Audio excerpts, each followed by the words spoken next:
বল্টু একদিন তার মাকে বলছে, মা আমাকে একটা মেয়ে প্রপোজ করছে।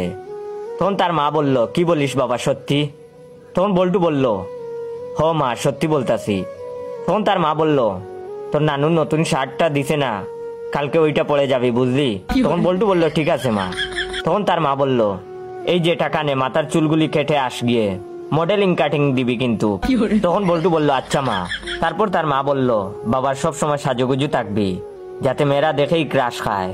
তখন বল্টু বলল, আর সাজুগুজু করে কি করব মা, একটা মেয়ে তো অলরেডি হয়ে গেছে। তখন তার মা বলল, আরে বুকা, একটা দিয়ে হবে নাকি, কমপক্ষে 10-12টা করতে হবে। তখন বল্টু বলল, আচ্ছা ঠিক আছে মা।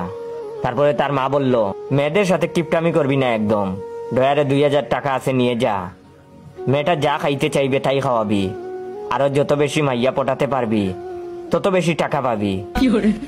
তখন বল্টু বলল, তাই নাকি মা, সত্যি? তখন তার মা বলল, তারপর বল্টু বলল, আচ্ছা মা, তুমি কয়টা প্রেম করছিলা?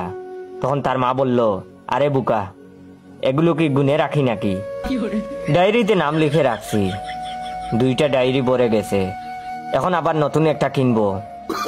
এটা শুনে তো বল্টু বেহুশ।